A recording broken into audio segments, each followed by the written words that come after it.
Chapter 4. Gods of the Ancient States. In ancient Mesopotamia, where divinities first entered the historical record, they were often less than divine. A prominent god named Enki once got drunk and gave the secret powers that governed civilization to the goddess Inanna. Inanna wasn't a pillar of sober responsibility herself. Though smart, she had tricked Enki into drinking excessively. She was self-indulgent and spent much of her time having sex.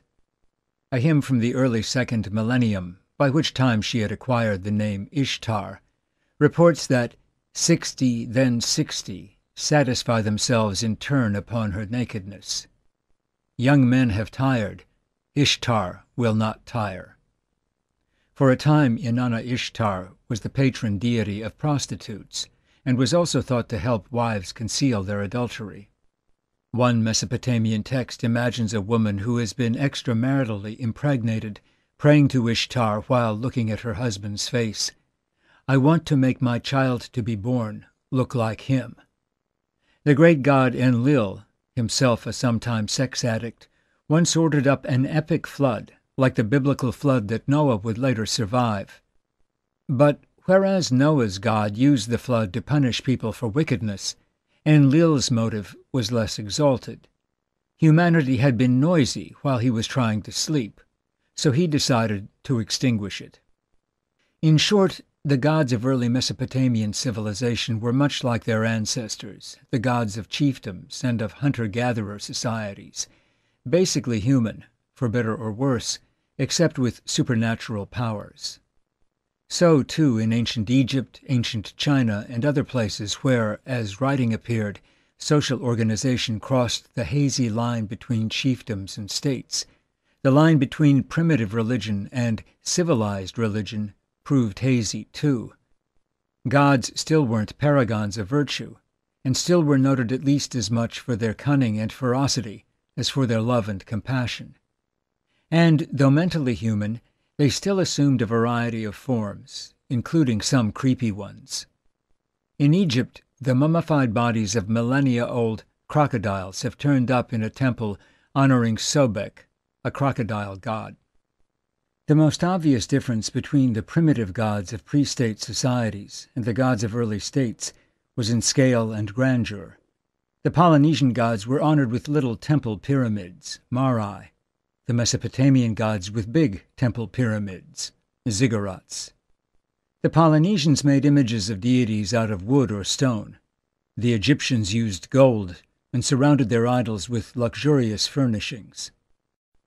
Some thinkers of the early Christian era, on encountering residues of religions from the early ancient states, were horrified. All those amoral animal gods, their grotesqueness only amplified by the attendant ornateness.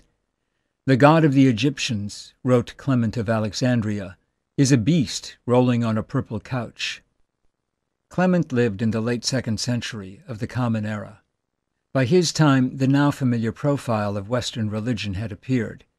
Belief in only one God, a fundamentally good God who focuses on the moral improvement of human beings, not the gratification of his own desires, and who cares about all people everywhere.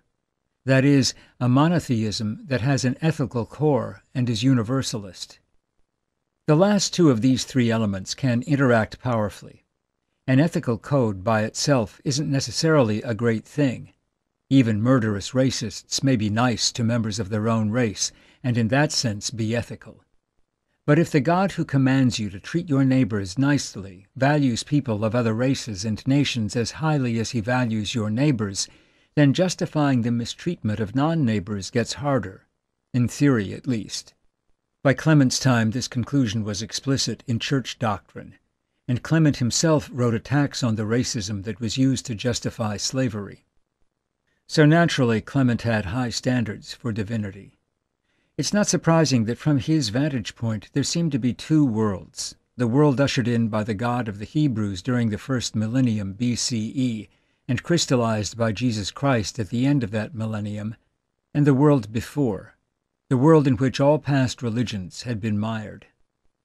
Still, this is a false divide. It's true that when religion enters the historical record around the beginning of the 3rd millennium BCE, There is no sign of monotheism, much less a monotheism focused on ethics and universal in scope. Nor would these three elements, monotheism, an ethical core, and universalism, be thoroughly combined for millennia. But it's also true that each of these elements had appeared in at least rough form in one ancient state or another during the 3rd or 2nd millennia BCE.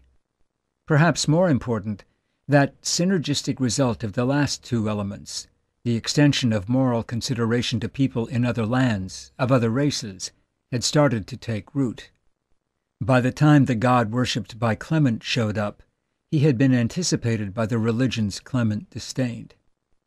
What's more, the moral progress these religions abetted turns out to be embedded in the very logic of religion as mediated by the basic direction of social evolution. Cultural evolution was all along pushing divinity, and hence humanity, toward moral enlightenment.